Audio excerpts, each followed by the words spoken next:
Good day. Thank you very much, people, good people, wherever you are at. My name is Livingston Yubrimnisi. We are on the show Livingston Talk. We are talking about there's this issue that does not want to go away. The issue of Ubaba John Mandlakaise Hlophe. He is well known in our legal fraternity.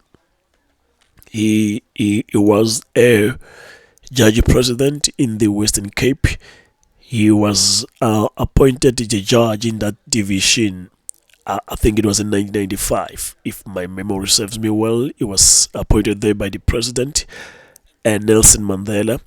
Look, he was appointed straight from the academic world. He did not practice that much, because if I follow his history, is that while he was a professor in one of the universities, because he was a professor in the Eastern Cape somewhere in one of the universities, and in KZN, he was practicing in the field of labor law. He was practicing while he was still the professor there. So he was practicing while he was still in the academic.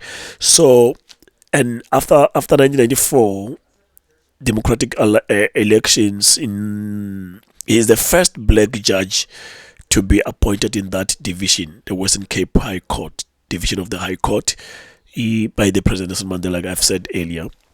So, but there's something that is so strange about this gentleman that is happening. We have seen how the court and how he's been suffering, especially. I'm not sure whether I'm using the right word when I say how he's been suffering, because I don't think that would be appropriate if I'm saying suffering. You see, we are trying to look at the legal implications of former Judge President John Hlophe taking up a seat in the Judicial Service Commission, otherwise known as JSC. Now that he is a politician, complex and rooted in constitutional principles, and particularly the separation of powers. We're looking at those legal implications of former Judge President John Hlophe, and those complexities that are coming with him. Remember, he was impeached. He's not necessarily the first judge to be impeached, but maybe he's the first judge president to be impeached. Yes, he is the first judge president to be impeached under the democratic government, by the democratic parliament, for what is termed to be a misconduct. It's said somewhere in the early or late 90s that he approached two judges of the Constitutional Court. One is Judge Basi Kabinde, and his friend, whom they used to be lecturers together at the university in the Eastern Cape. This other judge, Judge Jafta. It's alleged that he, at some stage, he had to visit the Constitutional Court. He went to their offices separately. He spoke about them and tried to influence them, because by then the Constitutional Court, or the Apex Court, was seized with the matter of the arms deal. I think President Zuma by then had just appealed this matter, if I'm not mistaken. So it was on appeal before the Constitutional Court judges, and apparently Judge Jafta and Basikabinde were part of that matter. So it said that this gentleman used his proximity to Judge Jafta to go and speak with him about this matter. This is what he vehemently denied during the tribunal when this matter was investigated. He vehemently said no, he did not try to influence them, and even those witnesses themselves, they were not like saying that he influenced them, except for Judge Kabinde, that said no, maybe she thought by his manner of dealing with this matter, it came across to her as trying to influence her judgment on this matter. Because remember, judges in the Constitutional Court, they sit independent. Yes, they sit as a group of people, but they go and decide the matter independently. So it was said that he should not have discussed this matter with those judges. let me move forward and forget about that. But then there's this issue now. We know that already this gentleman has been impeached by Parliament. He is no longer a judge. He decided to join the political world, and he's now in the Umkhonto weSizwe party. Something is very strange. I'm not sure whether it's a pure coincidence or something that had been planned. I don't know. Look, he got impeached for trying to influence decision that would favor President Jacob Zuma. After he had gotten impeached, he's now the second in charge of the MK party, the party that is led by the very same man he was trying to sway the judges in the Concord to favor, or maybe to find in his favor. So I don't know whether it strengthened this argument that no, this gentleman indeed he went there to influence, because now all of a sudden he's joining the MK party. But I'm not there. What I'm saying is this: I don't understand. I want to focus much on the principle of separation of powers and the democratical principles, because remember, in South Africa we've got the three arms of government.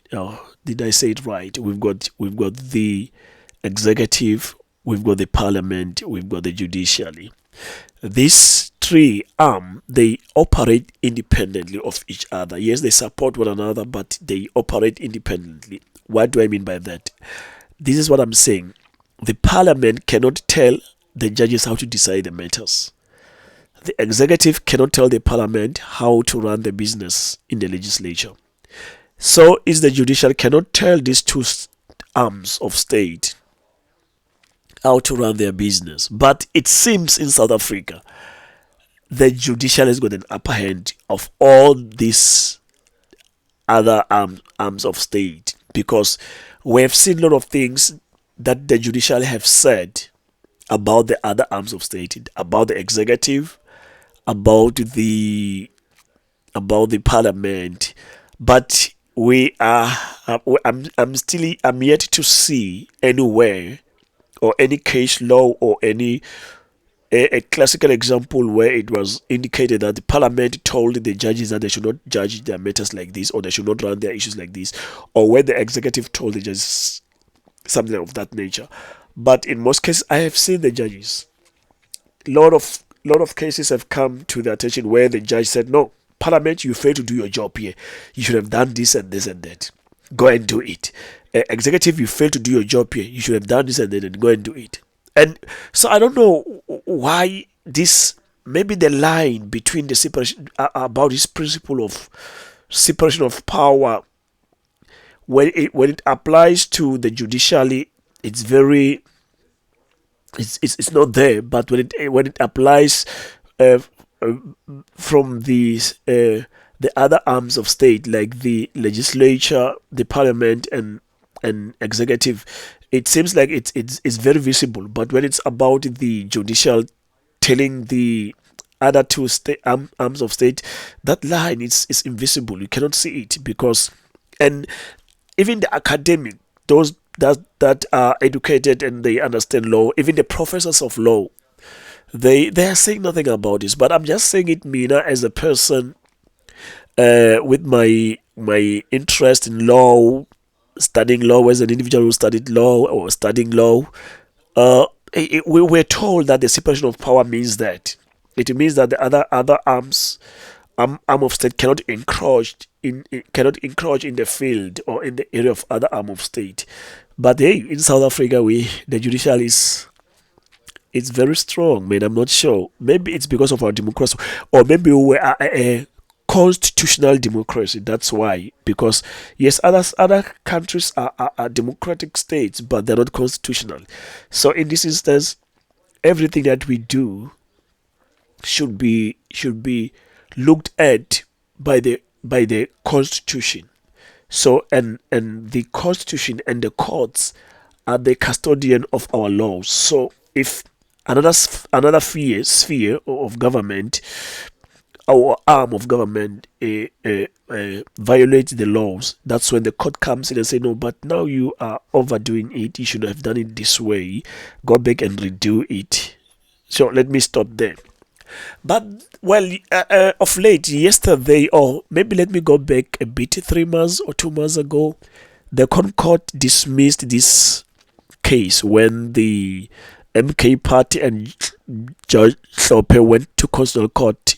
That no, but how is it that we are not allowed to field our person in the JSE?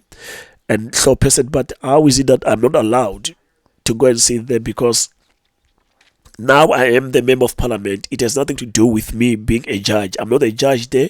I'm just an ordinary citizen who's qualified to be in parliament, and any person who's a member of parliament is qualified to sit in that JSE, provided his party appoints him to go and sit there. So the parliament was told that no, you cannot field this gentleman. He is conflicted. He is coming in with a luggage, and this luggage is that he was impeached as a judge. So for that reason, he doesn't qualify to sit in a structure or a body that adjudicate on the matters of judges. So that is how Ubaba Hlophe was told that no, you cannot sit here because of those grounds. Well, he accepted that. He later resigned in parliament as in the JSE. And I remember when they resigned, they thought maybe there will be no activities because the law says the JSE to sit has got to have the majority of its members.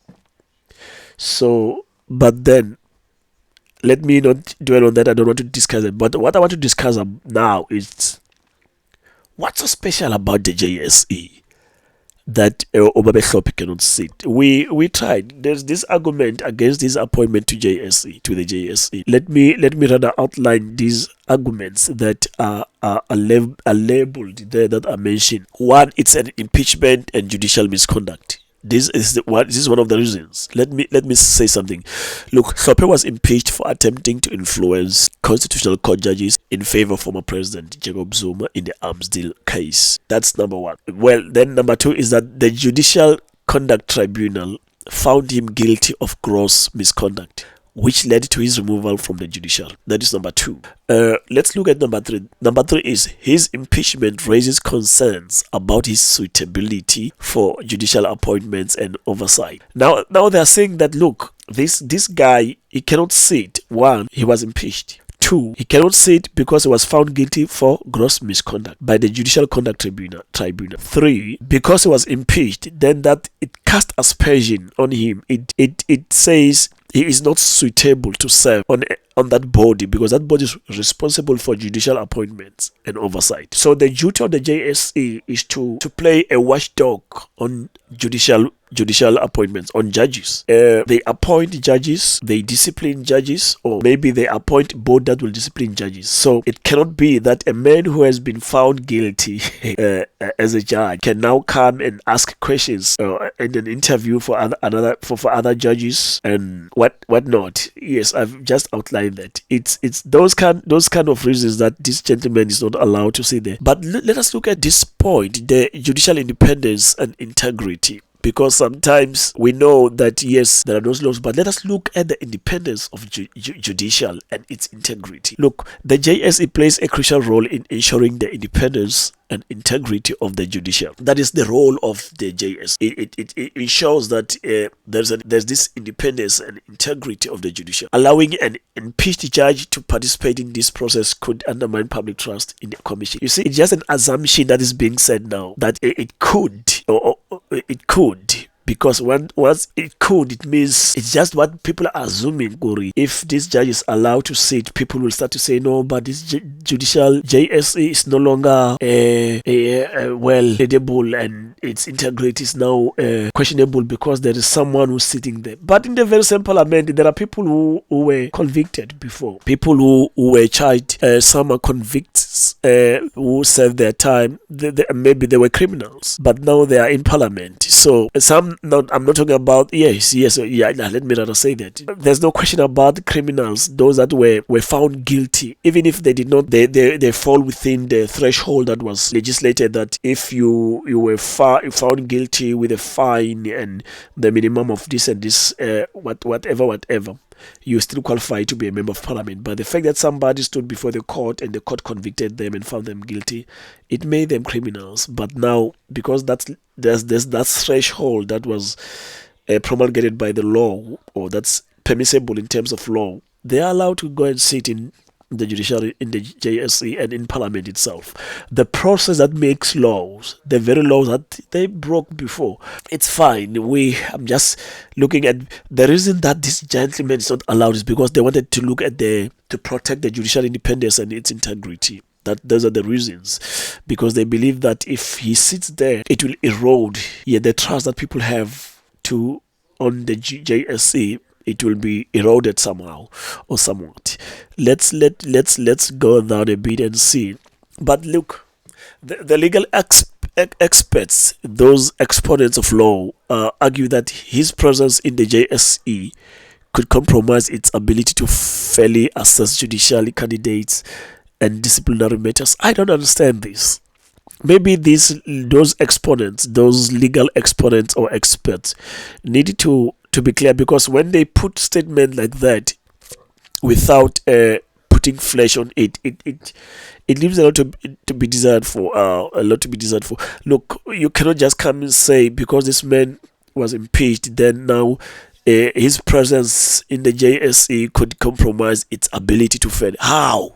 Want to know why? How so? How would it compromise its ability to fairly assess? Because remember, Judge Don Hlophe, or Mandlakaise Hlophe, Dr. Mandlakaise Hlophe, because now he's acquired this new title, we cannot call him judge anymore. How does it? Because when he sits there, he doesn't sit there alone as an individual. He sits there with other politicians, because the JSE constitute of politicians, expert, the professor in law, the organizations that represent lawyers and what have you, just like that. So he's not sitting there alone. It's very I don't understand this argument that when he sits there, it will compromise the ability of the JSE to fairly assess judicial candidates. I don't know. I don't understand this, because he's not the only person who's assessing the people that are coming before the JSE. There are a whole lot of people there. A lot of them are there. It is more than 10 people. So I don't see why one individual could compromise the structure that it's comprised of, or it's comprised many independent individual people there. I don't understand this. It's something that they use, the ways that they use, so that they can get relevance in this whole thing. Look, I don't understand still, really. Maybe you will tell us. Number 3, let's look at the legal challenges and court rulings. This is something that strikes me. I'll tell you why I'm saying this strikes me.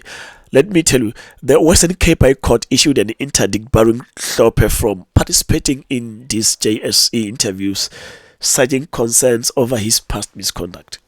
This is what the Western Cape Court said. No, DA, Freedom Under Law, and this other board, I'm forgetting the name now. You are correct when you are challenging his presence in the JSE.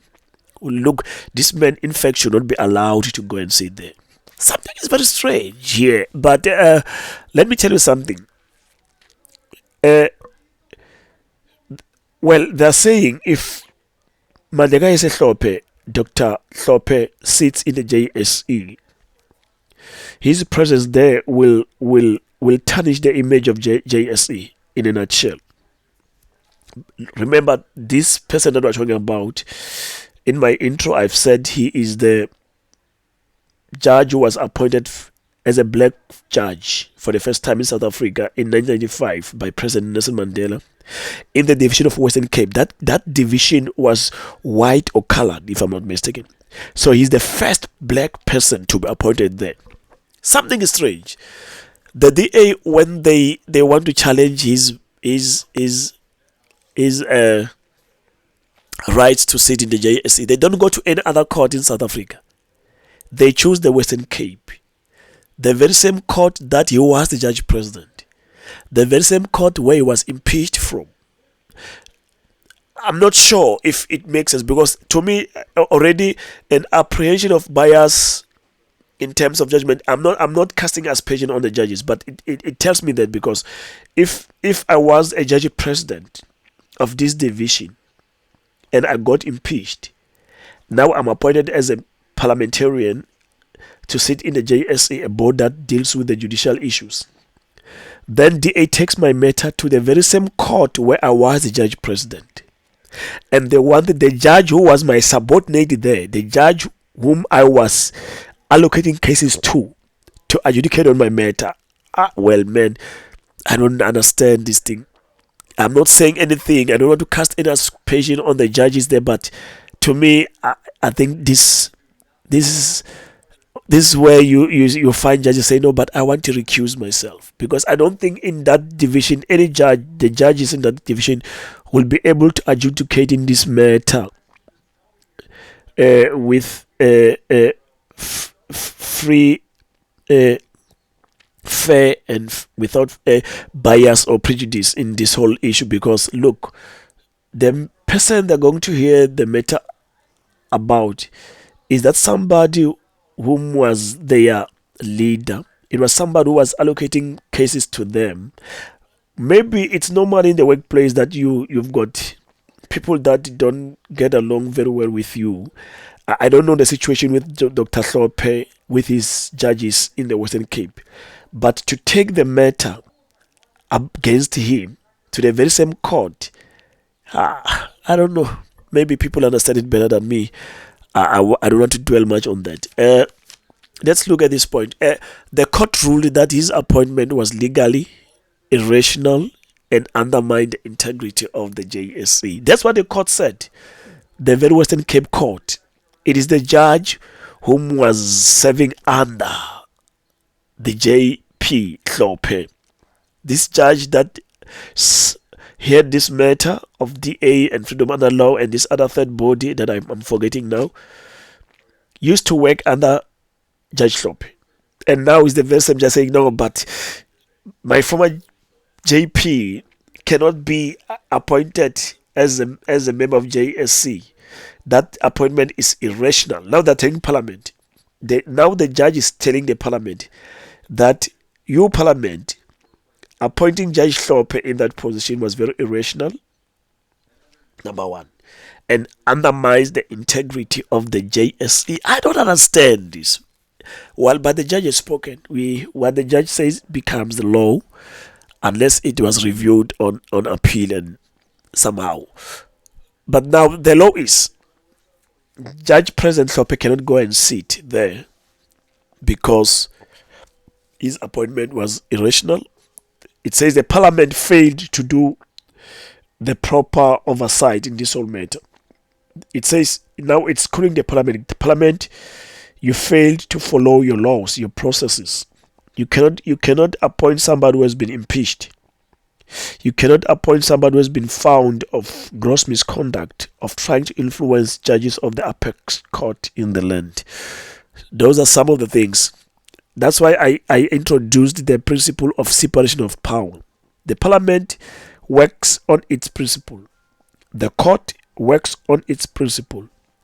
The executive works on its principle. But now we find the court critiquing the principles of the Parliament, saying, you Parliament, why do you appoint this? Now the court is telling Parliament that you cannot appoint this man because this man was impeached as a judge, because this man was found guilty of misconduct. But there's no law that says people who were impeached, people who were found guilty by the judicial tribunal, what can never be member of Parliament. The reason that Mr. Hlophe is a member of Parliament, it's a strong case to show that indeed there's no law that bars him from sitting in Parliament.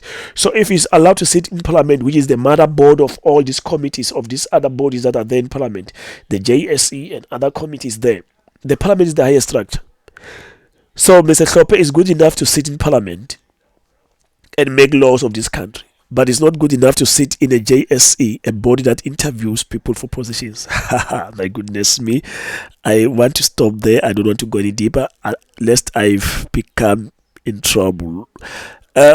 Look, let us look at this thing. The Democratic Alliance and Corruption Watch, yes, challenged his appointment, arguing that Parliament acted unlawfully in designating him to the JSE. Let me repeat this. The Democratic Alliance and Corruption Watch challenged his appointment, arguing that Parliament acted unlawfully in designating him to the JSE. Well, I don't know. Now the DA is losing the debate in Parliament, because in Parliament that's where a political debate is made. They've lost it in Parliament. They said, no, because we've lost it here, let us rather run to the judiciary and ask for assistance. And indeed, the judiciary did not disappoint, agreed with them that the Parliament made a mistake. Why? Because remember, Dr. Hlophe is in Parliament to represent certain constituency. He represents Umkhonto party, and the Umkhonto party did not put itself in Parliament. It was put there by the will of the people, by the democratical processes. He was the party was elected, and he was deployed in Parliament by his party that was elected by the people of South Africa. In other words, the DA and the court are saying the will of the people, let it be ignored for now, and do the wish of Democratic Alliance and the Corruption Watch. I don't know how is corruption to elect someone to serve in the JSE. I don't know how it is corruption to. I don't understand why it is not corruption to allow somebody who was impeached to serve in Parliament, the highest body in the land that makes laws. I'm still trying to understand why it is not corruption to allow a person who was impeached by the very same Parliament, because remember, impeachment happens by the vote of 2/3, by the vote of Parliament, so that the president signed the impeachment letter. The very same Parliament that impeached Hlophe doesn't have any problem with Hlophe working in it. The Parliament does not have any problem. It allowed him. He's there. He's the head of an official political organization in South Africa today. The Parliament that impeached him, because when people gets impeached by the Parliament, they impeached him, but the court is saying no, there's nothing wrong with Hlophe working in Parliament. The very same board that impeached him. So he is qualified to work. He doesn't denter the image of Parliament when he works in Parliament. He only denter the image of JSE when he should be interviewing judges. My goodness me. Those are some of the issues that I'm asking myself. What's going on in this country? Maybe that's how the law is applied. I don't know. I'm a novice in the legal fraternity. I'm studying law. I don't understand law better. I'm just studying it. I'm learning every day. But those are some of the things that are very questionable. But at the same time, there's an argument in favor of his appointment, because what I was dealing with, it was an argument against his appointment in the JSE. Now let us look at the argument in his favor. Well, one, the separation of powers and parliamentary authority. This is one point that I was trying to drive home. That why do we have to allow the courts to come in and tell the Parliament whom it can appoint in which position and whom it cannot appoint in which position? It is not the province of the court to tell the Parliament, because as much as it is not the province of the Parliament to tell the judge how to run their issues, or it cannot be. The very same courtesy should be returned as well to the other arms of government. One, let us look at this. Hlophe's legal team argues that barring him from the JSE violates the principle of separation of powers as Parliament has the constitutional authority to designate its representatives. I agree with this. This is my own understanding. I'm not saying they're correct, but if I was that lawyer as well, I would have used this argument to say, but why? Why should we allow the courts to come and tell the Parliament how to run its business when the Parliament doesn't tell the courts how to run its affairs? So those are some of the issues, but let me not belabor that one that much, because it's something else. I don't want to go deeper into that. Number two argument is that they counted that the judiciary should not interfere with the legislative branch's decisions unless there is a constitutional violation. Yes, remember the word that the court used. They used the word could, and we all know the meaning of this word could. It could. It has to do with some assumption. It's not something that is happening. It's something that is believed that it will happen if this thing happens. So the court here. I'm sorry if I'm allowed to use this word. I believe that the court and that argument. Let me not say the court. Let me rather say that the argument that says his appointment in the JSC could tarnish the integrity and the image of that JSE and destabilize its work in terms of interviewing the judges and disciplining the judges. It's an hypothetical position. It's an imaginary position. It's not something that we have seen on the ground. That's real. It's what it is believed to be. It's just a perception.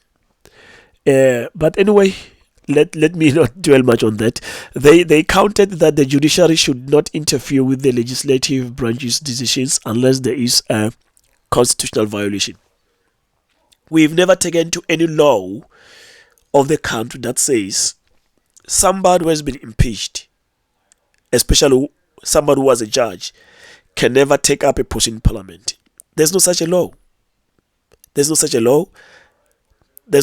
But the court, remember, since the courts are allowed to develop common law because it's a constitutional obligation of the court to develop this law, even if it's not a written down law, but it can develop it by way of court decisions, stare decisions, as they say it.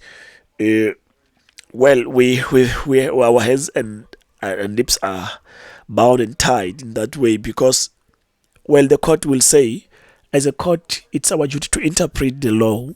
So we believe that even if it's not written there, but we believe that the intention of the drafters of this law would have been that if somebody is found guilty of this gross misconduct, such as the judge, should not be allowed to go and sit in the JS, even if it's not expressly indicated. We believe the court because we see the court. We'll wait for the SCA to confirm this judgment and the Constitutional Court again to confirm this judgment, because I'm sure MK and Hlophe will take this matter on appeal. So it's that what the lawyers are saying. Those that are in, or maybe not the lawyers, but those that are in favor of him, Baba Mandela is being part of the JSE, are saying. Let us look at the political representation and democratic will. This is what I've said earlier when I was talking that, because remember, Hlophe is now a member of parliament for the Umkhonto weSizwe. That's number one, elected by the people.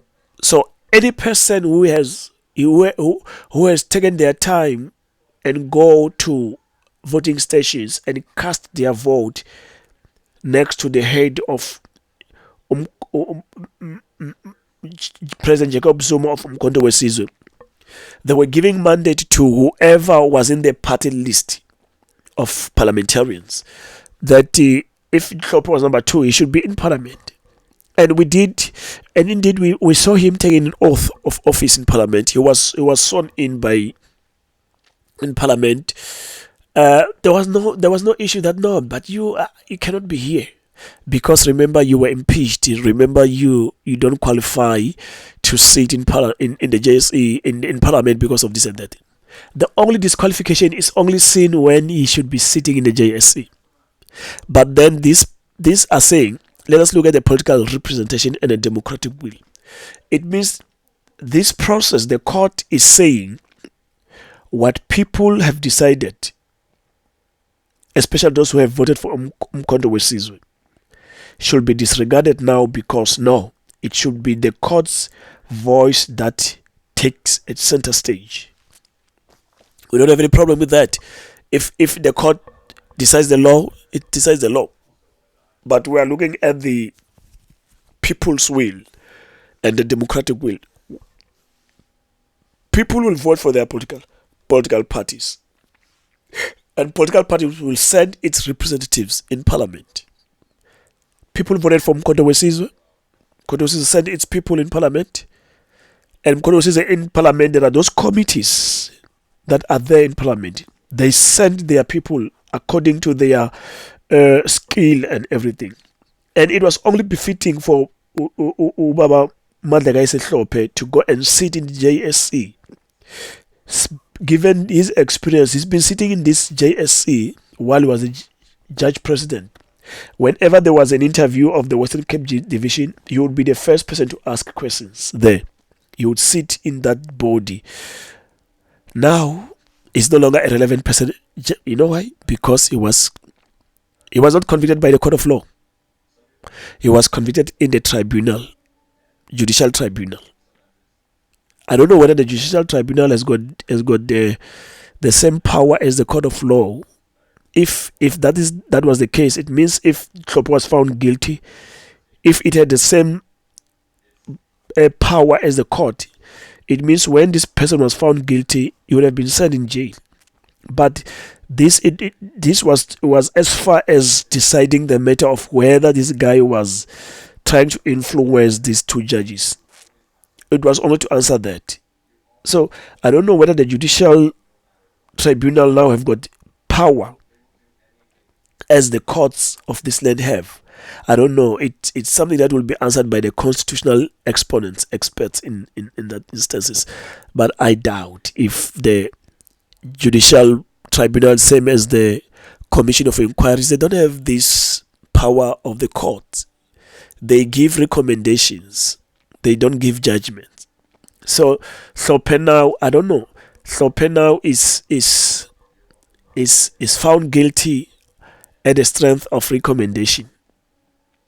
I'm not sure whether maybe I'm incorrect. If somebody understands this process better than me, please, after hearing this, assist me, because I thought judicial tribunal, what they do, they investigate. After investigating, they recommend their finding to another body that will take final decision. In this instance, they have investigated and sent their findings to Parliament, to President and Parliament. Parliament decided what to do, and the President impeached. Parliament impeached, and the President confirmed that.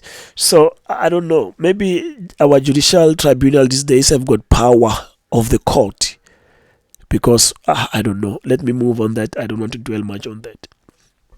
You see, let's look at the other leg, which the lawyers are saying, those that are arguing in favor. They're saying, they claim that excluding him from the JSC is an abuse of judicial authority and undermines democratic representations. Indeed, if you were following to what I was saying previously, if the court will say, Parliament, don't include this gentleman, and if the Parliament does that, it means then the Parliament has got no authority. The authority has got the judicial. So this is the judicial authority, is the abuse of judicial authority. They believe that the courts are using their power to yes, let me not say much on that. Yes, I think it's suffice to say that they claim that excluding him from the JSE is an abuse of judicial authority and undermines democratic representations. Yes, because people of South Africa have said, no, we want this man to be in that parliament, and we want this man to to sit in the JSE, then the will of the people was just uh, trampled upon by the judicial authority. Yes, if I were to use that phrase. Uh, why the JSE is special? I don't know. It's the question that I'm asking. I think the JSE is responsible for appointing judges. Yes, we know that. Handling judicial misconduct cases. We know that. And ensuring the judiciary remains independent. We know that. But how would the presence of Babe Hlophe in that body affect these three legs that have been mentioned here? The appointment of judges. How would it make it impossible for JSE to appoint judges if Judge President Hlophe is there? Because what the JSE does, they interview, they sit in their corner, they converse about these candidates and say, but we recommend this one, and they vote and agree on that. So Hlophe alone cannot. I don't know how he can disturb peace in that instance. Number two, handling judicial misconduct cases. Again, how is it that a judge who was found guilty of gross misconduct by the tribunal cannot perform his duties when it comes to dealing with other judges? I don't understand that. I do not understand this. Maybe we need those exponents of law to come and tell us how. I don't know, and cite those laws that agree with this thing. I don't understand. And another leg is that it's ensuring the judiciary remains independent. Now, how is the judiciary independent? Remains independent, and how would the inclusion of Babe Hlophe in the JSE affects the independence of judiciary? I don't understand. We still need people to come and explain this to us. Like, really, I don't. I am to understand this whole thing. But then, it's something that has been said. Look, unlike other parliamentary committees, the JSE directly influences the composition and functioning of the judiciary, making its integrity crucial. This is another point that is being mentioned that makes the JSE special. But still, even if this point is outlined, they say unlike other parliamentary committees, that the JSE directly influences the composition and functioning of the judiciary. Still, Hlophe being there will never. I don't understand how it would affect this process of appointing judges and all this that has been mentioned there, making its integrity. The integrity of a structure doesn't depend on Babe Hlophe being there. I think it depends on the person who's occupying the position in that structure, the judiciary. Hlophe is no longer in the judiciary. He's present in the JSE, a board that appoints judges. If it was Hlophe who was going to sit there alone and interview, then I would understand this argument. But now Hlophe doesn't sit there alone. He sits there with other parliamentarians. He sits there with the law professors from universities. He sits there with the lawyers from the law societies. He sits there with advocates from the bars. I don't understand. I don't understand this thing. How this man alone can tarnish the image of this judiciary thing. But it's something that has been argued by the people who are in the know better than some of us. Allowing an impeached judge to participate in its process raises concerns about conflicts of interest and judicial accountability. Maybe I want them to explain this to us. This conflict of interest. Which conflict of interest are they referring to? If Babe Hlophe is there as the member of Mkhonto Wesizwe in that committee, how does it affect the interest? How does it affect the conflict of interest? I don't understand this thing. And how does this and judicial accountability is affected? Because he's not. They don't report to Hlophe. They report to Parliament.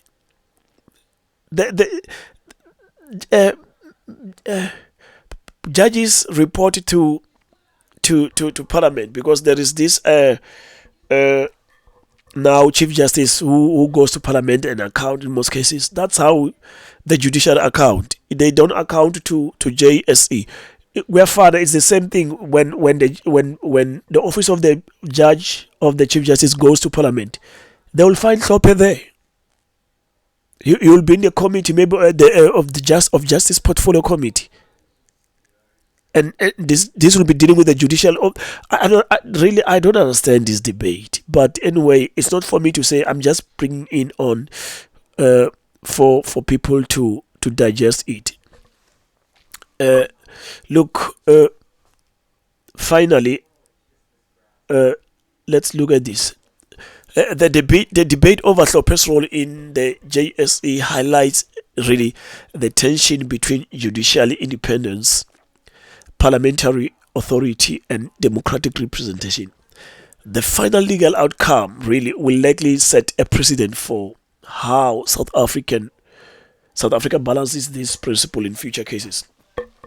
Well, let's wait for. I hope the Umkhonto weSizwe and Babe Mandla Hlophe will take this matter on appeal in the judicial service, in the Supreme Court of Appeal. If they fail there, I'm sure they will even take it, because I know if the SCA finds in the Umkhonto weSizwe and Babe Hlophe's favor, the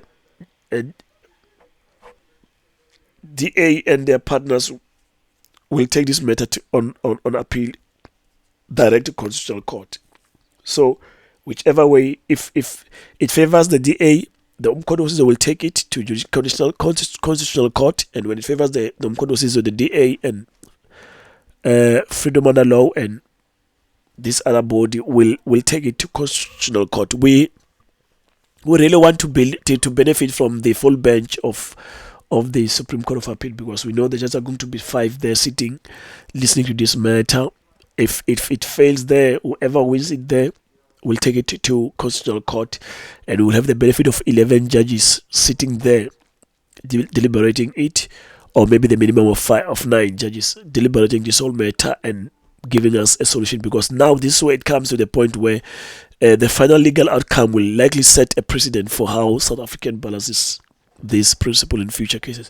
Because really, we now the line between the separation of power, it's now blurring. It's very thin. You don't know how it works with the judicial, because in most cases, the judiciary can tell the parliament what to do, can tell the executive what to do. I've never heard an executive telling the judicial what to do. I've never heard a parliament telling the judiciary what to do. It's only from the judiciary that's telling this to other arms of state.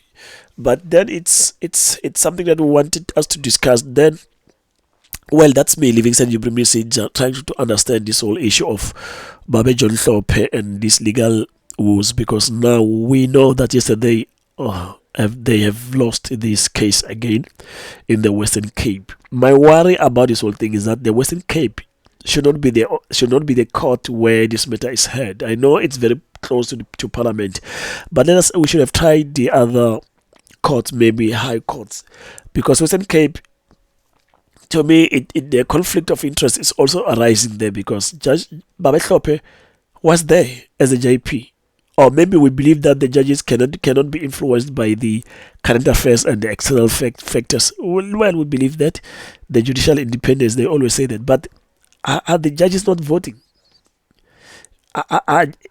Maybe judges are not allowed to go and vote, or judges are not allowed to watch news, or judges are not allowed to discuss the current affairs in the country.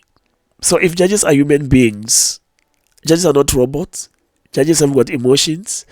Sometimes they are, well, let me not go further, because I don't want to be held accountable for saying things about our judiciary. But all that I'm willing to say is that judges are human beings. Judges are persons. Judges have got feelings. Judges listen to news. Judges vote. So I don't know which political party they voted for, but what I know is that judges vote.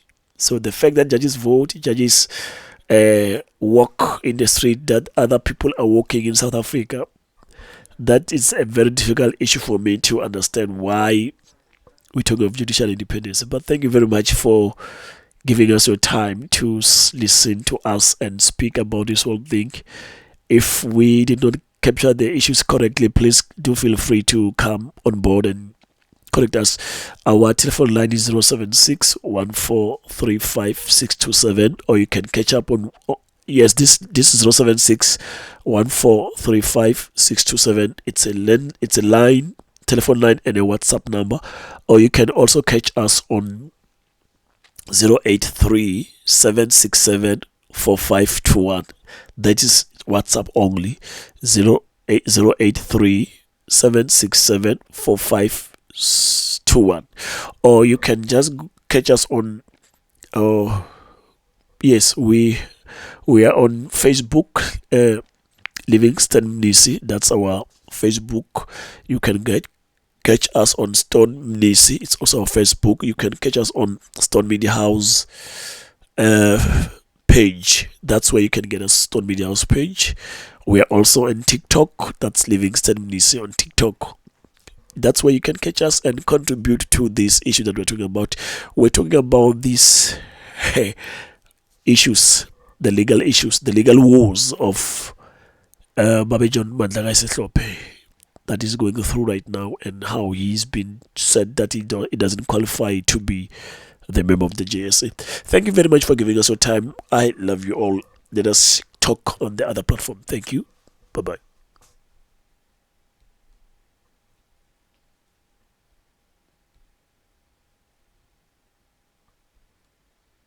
Hi there. This is Livingston Nisi, your host for Stone Podcast.